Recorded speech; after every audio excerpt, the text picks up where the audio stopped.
Hello guys, welcome back to our channel Winsworld TV.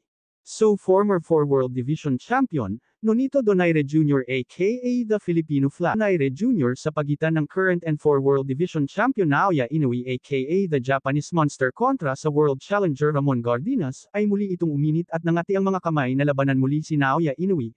Kung inyo po maalala ang huling laban ni Nonito Donaire Jr. 2 taon na po ang nakalipas, nakalaban niya dito si former WBC Bantamweight World Champion Alex Santiago, na kung saan ay natalo ito by a unanimous decision.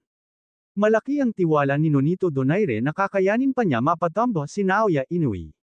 Kung inyo 鼻からもどうやら少ないようですが出血があるようです。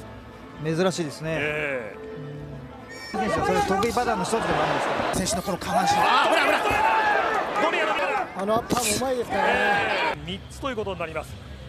ポイントを長谷川さん、どちらがどう取っているかというのは大きな、そうですね。ジャッジがどう見てるかっていうのもあると思いますね。Damako naman tayo sa iba pang mga balita. So former 3 World Division Champion Cuadro Alas Angas ng Pinas John Riel Casimero tila may malaking pasabog na ikakagulat ng karamihan.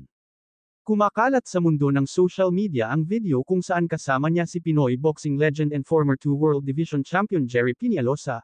Ayon kasi sa mga boxing fans ay tila may malaking laban na niluluto ang Team Casimero kasama si Pinoy boxing legend Jerry Peñalosa. Alam naman ng karamihan na isa na itong promoter si Jerry Peñalosa na kung saan alaga niya ang malaking pangalan at sikat na boksingero sa Philippine boxing na si undefeated Rising star Kenneth Yover. Ngunit hindi lang ang laban ni Casimero ang hinala ng karamihan kung bakit magkasama itong si Peñalosa at Casimero. Ang hinala ng karamihan ay magsasanib puwersa itong dalawa para gumawa ng panibagong boxing event dito sa bansang Pilipinas. Alam naman natin na naging matagumpay ang ginawang boxing event na Cuadro Alas promotion na pinangungunahan ng Team Casimero kamakailan lang, ganun pa man ay inaalam pa natin ang mga detalye tungkol dito, kaya mag-abang-abang lang po ng mga latest update tungkol dito.